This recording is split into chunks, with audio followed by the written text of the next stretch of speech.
سكيو حراتي بنتو دفاتا غني بطي وانا بيدا وبتعل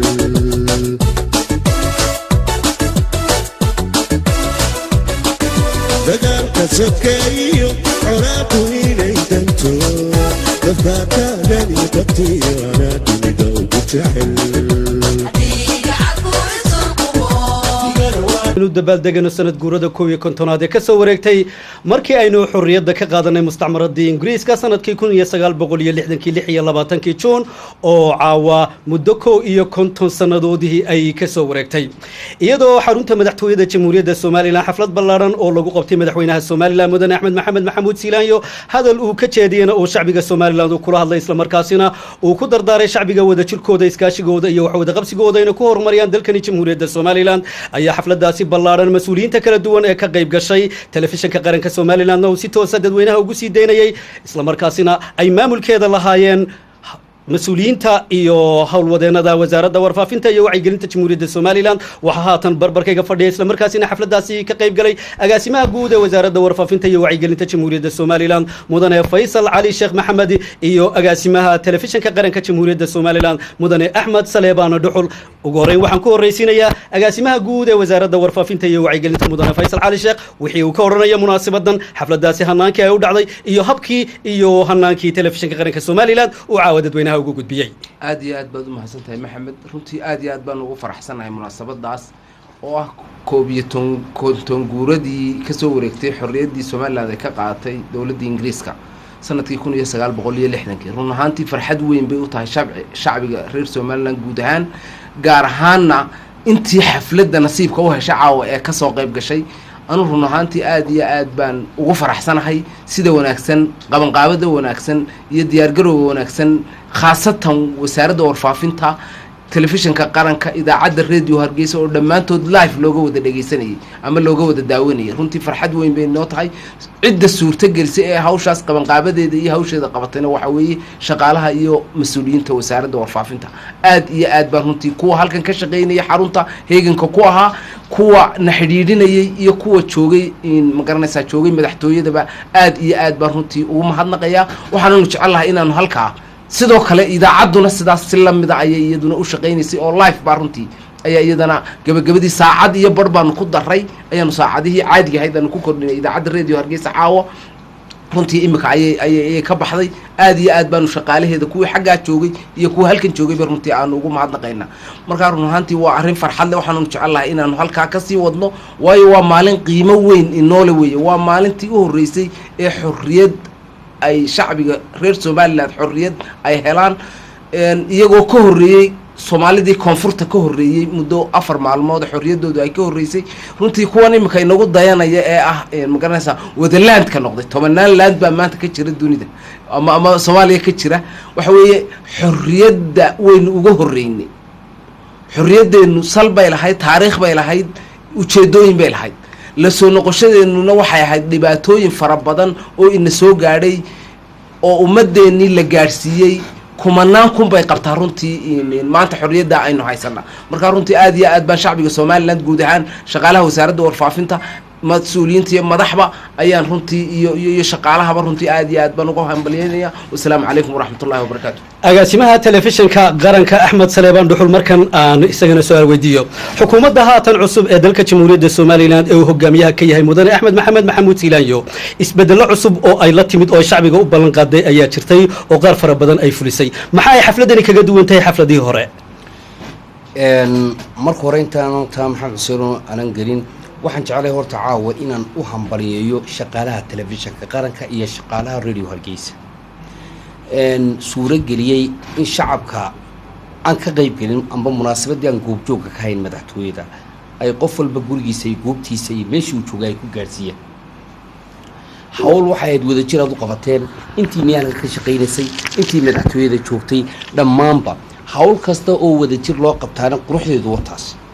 waan idinku hambaliyeynayaa وواحد دلكينا يددكينا أذو قبتين وهو لاي تاريخه يو شعب كالصومالي لا قفل بكالنتي سواي حسنان دونت إن شاء الله تعالى مناسبة دن لحية لباتن خجون كوب إيو كنت سنود بلغ سوريجي marxalado badan baa shacabku soo maray dhibaatooyin fara badan baa soo maray dowladnimadii dhalatay baa murkacatay mid labaad baa hindiseegii la bilaabay dagaal ku timid hawl adag loo galay insha allah waa la soo dhiciyay ugu dambeyntii nidaam baynu samaysanay dowlad baynu samaysanay dimuqraadiyad baa la sameeyey axzaab baa la sameeyey haykal dowladood oo dhammaystiran baa la sameeyey waxa aan kaga duwannahay ee geeska afrika laynooga tilmaamayaana taa weeye waa wax shacabka somalilan wadajirkiisa rabitaankiisa cuqaashiisa waxgaradkiisa ku yimid wixii aan koonfur kaga duwayn markii aan kala baxnay amba 19 markii uu dumay nidaamkii Soomaali isku markii uu dumay ee inagu fursadii aan u soo dagaalanay aan helnay in dalkan dib loola soo noqdo waxa shacabka Somaliland ay nasiib u heleen in aqoonyahankoogii iyo siyaasigoogii iyo waxgaradkoogii ay dhageystaan oo ay ka dambeeyaan nimankii cuqaasha ahaa ee guurtida ahaa oo damcoogii siyaasiga ah meel dhiga oo ay ku daayaan odayaashii iyo waxgaradkii inay go'aan iyo mustaqbal ka gaaraan siyaasi kastaan damciisi iyo wixiisi intuu halka dhigtay oo odayaasha talada u daayay inta koonfurka kala duwanayna waa intaas tan aad weydiisay su'aashiina runtii shacabka Soomaaliland meel kasta baa joogaan wax cadaana oo laga marxaati kacay waa iska jira taas waxa weeye xisbiya tartamay waxba la isku ballan qaaday waxa lagu ballan qaaday xisbigii ku guuleystay muxuu fuliyay muxuu qabtay wax shacabku ay isweydiinayaan in dawladdu ay shacabkeega waxay u qabatay u sheegtay waa laga marmaan hadii lacag la bedelay tahay hadii mushaar la kordhiyay tahay hadii diblomaasiyadii xagga dibadda kor loo qaaday tahay wax ka soo la qabtay waa wax dalkeena u soo koray waa wax ummadeena u soo kordhay waa wax wada jirkeena ku yimid iyo dawladnimadeena waxa mahad aan ugu dambeyn mahadnaqayaa wasiirka wasaaradda warfaafinta iyo agaasimaha guud ee wasaaradda warfaafinta oo ahaa qof saxaafadda muddo fara badan ku soo jiray oo hawl badan ay ka soo baxdo xariiqo badan u soo galay oo natiijo fiican runtii ka soo gaaray hawshan caawa soconasana qayb weyn oo libaax ka soo qaatay suuro geliyeen inay hawshaas si fiican inoogu dhacdo aad iyo aad baan agaasimaha guud ee wasiirka oo iminka socdaalka yimid aan ugu mahadnaqayaa idinkaana ay ku socotaa jaziira telefishinkan jaziira isagoo 3 sanadood jira baa caalamka oo dhan u gaaray kadibna ninka madaxa baa la weydiiyey maxaa telefishinka jaziira uu 3 sano joogay adduunyada oo dhan u gaaray waxaan u mahadnaqayaa ragga kamaradaha daba fadhiya waxaan u mahadnaqayaa raggii kamaradaha daba fadhiyay in inta badan la arag waxaan u mahadnaqayaa ragga editinka sameeya ee barnaamijyada iyo live-ka la soo diray haddana suuro gelinayay iyagoo edit gareeyay live-ka suuro geliyay waxaan u mahadnaqayaa wariyaasha waxaan leeyahay aad iyo aad baad mahadsantiin waan idinku hambalyeynaa hawsha qaran ee aad qabateen assalaamu calaykum waraxmatullaahi wabarakaatu agaasimo guud waxaad ka mid tahay dhalinta aan weli cuslaanin mas-uuliyiinta ee weliba roog cadaaga saxaafadda maxaad dareemaysaa maxaase tilmaami kartaa runtii waxaan dareemi karaa farxad weyn baan dareemi karaa qaabka ay u dhacday jawiga guud ahaan dalku uu yahay maanta waxaynu joognaa Somaliland oo nabad ah oo dimuqraasi uu ka jiro dawlad la soo doortay ay ka jirto maamul wanaagsan runtii aan isleeyahay uu ka jiraa oo tallaabooyin badan qaaday tallaabooyin badan runtii ay u dhiman yihiin oo jidheer lagu jiro muddaduna ay 5 sanadood muddadii la ballan qaaday runtii day wali ma dhamaanin oo sanadkii horeeyay ayaa wali lagu guda jira tallaabooyin fiican fafaalahooda hore u muuqdaa runtii waxaan isleeyahay haddii dadaalku uu halkaa ka sii socdo waxaan isleeyahay waxa laga gaari karaa guul weyn baa laga gaari karaa aad iyo aad baan runtii ugu faraxsanahay jawi degan khaasatan waxaan aad iyo aad ugu sii mahadnaqayaa madaxtooyada jamhuuriyadda Somaliland oo si fiican noogu suurto gelisay hawlihii iyo qabanqaabadii iyo qaabkii iyo hawlihii aanu rabnay ee gacan ku siisay wariyaasha iyo dadkii shaqeynayay iyo ciidanka ammaanka ee magaranaysa madaxtooyada taliye Faysal iyo colkaas oo dhan runtii aad iyo aad baan iyo maamulka runtii ayaan ugu mahadnaqayaa oo noogu gacan siiyay runtii hawlahaasi in ay isku wada xidhmaan على دبا halka runtii igala hadlaya waa kuwan u mahadnaqay uu kamid yahay ninka gaabani waa ninkii live-ka u soo gudbinayay runtii radio Hargeysa ugu dambeeyay ilaa warkii u dambeeyay uu ku soo baxay dhamaantood kalidii ma runtii waan u wada mahadnaqaya halka waxa jooga ninkii odayga ahaa ma garanaysaa cali baa jooga inanta hadii ilaahay badakeeda kulay maasin baa jooga waxa jooga maxamed cabdi casiis maydhax halka waxa jooga abiib iimaan mustafa dheereeye ciise yare axmed aar oo odayaashii runtii bahasha lasoo jiibsaday dagaalka weynu galay ahaa waxaa halkaa jooga xasan shukri baa jooga waxaa jooga sidiiq baa jooga dhammaantood runtii mustafa gaab waan u mahadnaqayaa axmed salaaman dhuxul oo agaasimaha